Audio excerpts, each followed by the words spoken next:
इस वीडियो में हम देखेंगे knowing our chapters class 6 chapter number 1 का पेज नंबर 7, जिसमें 10,000 इंट्रोड्यूस किया गया है एंड उसके बाद फिर ट्राई दिस के कुछ क्वेश्चंस हैं। ठीक है, तो कुछ एक्सप्लेनेशन है इससे पहले, बट इसको आप ध्यान से समझोगे तो सारी चीज़ें आपको क्लियर हो जाएंगी। पहला क्या है अपना, वंस, टेंस, 100,000, 10,000, ये है 50,000। ठीक है, तो पहले इसका नंबर नेम लिखने को कहा है ट्राई दिस में एग्जाम्पल के द्वारा, और उसके बाद फिर इसका एक्सपेंडेड फॉर्म वो हम कैसे लिखेंगे। ठीक है, सो 50,000 है, 50,000 को स्पेलिंग में इस तरीके से लिखेंगे। और एक्सपेंडेड फॉर्म में क्या करते हैं हम, जो डिजिट होता है जिसका हम लिख रहे होते हैं, जिस प्लेस पे वो होता है वो नंबर को लिखते हैं, उसके बाद फिर मल्टीप्लाई का साइन आता है, उसके बाद जिस जगह पे ये नंबर है उस जगह पे 1 लिखते हैं। ठीक है, 1 लिखेंगे और उसके बाद इसको आप हाइड कर दो, कितने डिजिट बच गए, 1 2 3 4, तो उतने नंबर ऑफ डिजिट्स के हम 0 लगाते हैं। ठीक है, यहाँ तो ऑलरेडी 0 है तो आपको हो सकता है कन्फ्यूज़न हो जाए समझने में, बट आगे समझेंगे। और ये कितना है, वंस, टेंस, 100,000, 10,000, ये 41,000।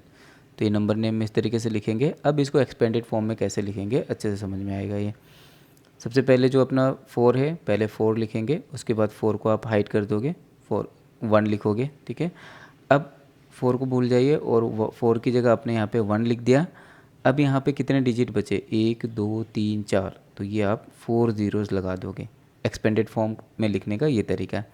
फिर प्लस लिखेंगे, उसके बाद फिर अब 4 को भूल जाइए, अब आपका रह गया 1, तो आप 1 लिखोगे, उसके बाद फिर मल्टीप्लाई का साइन आएगा और 1 की जगह पे यहाँ पे आप 1 लिखोगे। ठीक है, और फिर 1 के बाद कितने डिजिट है, 1 2 3, तो आप ये 3 जीरो और लगा दोगे, तो ये आपका 41,000 का एक्सपेंडेड फॉर्म इस तरीके से हो गया।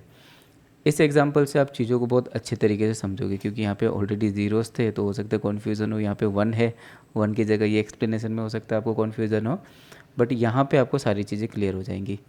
ये कितना है, इसको काउंट करें, वंस, टेंस, 100,000, 10,000, मतलब 47,300। तो इसको नंबर नेम में ऐसे लिखेंगे 47,300। अब एक्सपेंडेड फॉर्म में कैसे लिखेंगे, डिजिट को लिखेंगे। सबसे पहले 4 है इस जगह पे, तो आप यहाँ पे 4 लिखोगे, उसके बाद फिर मल्टीप्लाई का साइन आएगा। 4 की जगह पे क्या लिखोगे, फिर 1, और 4 के बाद फिर कितने डिजिट हैं, 1 2 3 4, तो 1 के बाद आप 4 जीरो लगाओगे, 1 2 3 4। इसके बाद फिर प्लस का साइन आएगा। अब दूसरा नंबर क्या है, 7, तो आप यहाँ पे 7 लिखोगे, 7 के बाद मल्टीप्लाई का साइन आएगा और 7 की जगह पे आप 1 लिखोगे, और 7 के बाद कितने डिजिट है, 1 2 3, तो आप और 3 जीरो लगा दोगे, 1 2 3। ठीक है, उसके बाद फिर प्लस का साइन आएगा और उसके बाद फिर बारी आएगी 300 की, तो 3 की जगह पे आप क्या लिखोगे, 3 लिखोगे, और यहाँ पे 3 की जगह पे 1 आ जाएगा मल्टीप्लाई के बाद, और उसके बाद कितने डिजिट हैं, 1 2, तो आप 2 जीरो लगा दोगे। तो इस तरीके से ये इसका एक्सपेंडेड फॉर्म एक्सप्लेन करोगे, आप इस तरीके से लिखोगे। आगे और भी एग्जांपल को समझोगे और भी ज़्यादा क्लियर होगा। ये है आपका वंस, टेंस, 100,000, 10,000, ये हो गया 57,630। ठीक है, सो नंबर नेम में कैसे लिखेंगे, 57,630। तो यहाँ पे आ गया आपका 5, आपने पहले 5 लिखा, फिर मल्टीप्लाई का साइन आएगा, उसके बाद 5 की जगह पे क्या लिखोगे, 1, और 5 के बाद कितने डिजिट हैं, 1 2 3 4, तो 1 के बाद आप 4 जीरो लगाओगे, 1 2 3 4। ठीक है, उसके बाद फिर प्लस का साइन, उसके बाद फिर आप 7 लिखोगे। 7 के बाद आप देखोगे, 7 के बाद मल्टीप्लाई लगेगा और 7 की जगह पे आप क्या लिखोगे, 1, और 7 के बाद कितने डिजिट हैं, 1 2 3, तो आप 3 जीरो लगाओगे, 1 2 3। उसके बाद फिर प्लस का साइन आएगा, उसके बाद फिर 6 की बारी है, आप 6 लिखोगे, फिर 6 की जगह पे क्या लिखोगे, मल्टीप्लाई के बाद 1, और 6 के बाद कितने डिजिट हैं, 1 2, तो उतने जीरो आप लगा दोगे। उसके बाद फिर प्लस का साइन, फिर बगैर +3, यहाँ पे आपके पास 3 है तो आप यहाँ पे 3 लिखोगे, फिर मल्टीप्लाई का साइन आएगा, 3 की जगह पे फिर क्या लिखना है आपको, 1 लिखना है, और उसके बाद फिर 0। ठीक है, तो ये 0, ये यहाँ पे 0 है इसलिए ये 0 आया, इस तरीके से नहीं है। डिजिट के बाद 3 के बाद कितने डिजिट है, 1, तो आपको 1 0 लगाना है। ठीक है, अब यहाँ पे 0 नहीं है ना ही 1 है, तो आपको इससे और भी ज़्यादा चीज़ क्लियर होगा। ठीक है, तो ये काउंट करो इसको, वंस, टेंस, 100,000, 10,000, ये है 29,485। नंबर नेम में लिखोगे 29,485। ठीक है, तो सबसे पहले आप क्या लिखोगे, 2 लिखोगे, और उसके बाद फिर मल्टीप्लाई का साइन, 2 की जगह पे 1 लिखोगे, और 2 के बाद कितने डिजिट है, 1 2 3 4, तो आप 4 जीरो लगा दोगे, 1 2 3 4। प्रोसेस यही है, ये चीज़ को आपको अच्छे से समझना है।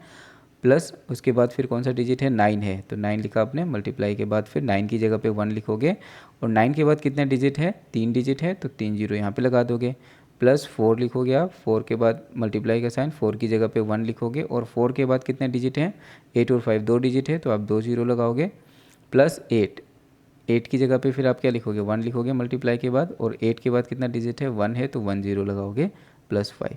तो इस एग्जांपल से आप ये सारा एक्सपेंडेड फॉर्म को समझ सकते हो, और आगे के जो क्वेश्चन है वो वैसे ही है। यहाँ पे एक चीज़ आपको नोटिस करना है, यहाँ पे 0 0 है, ठीक है, तो जैसे 2 के बाद आपने क्या लिखा, मल्टीप्लाई, और 1 के बाद 4 जीरो, फिर प्लस। अब ये जीरो वाला केस है, इसको आप एक्सपेंड कर भी सकते हो और नहीं भी कर सकते हो, लाइक इसको एक्सप्लेन करके मैंने लिख दिया।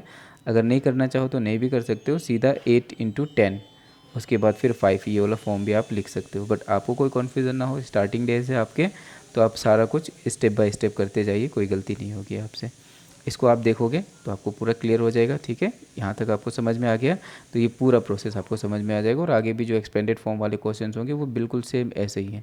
तो ये बिल्कुल ईजी है, आपको करना क्या है, डिजिट की जगह पे पहले डिजिट लिखना है, फिर मल्टीप्लिकेशन का साइन आएगा, डिजिट की जगह पे 1 लिखोगे, और उस डिजिट के बाद कितने डिजिट हैं उतने जीरो लगा दोगे, फिर प्लस का साइन आएगा, फिर वही प्रोसेस रिपीट होगा। तो इस तरीके से इसको सॉल्व करना है।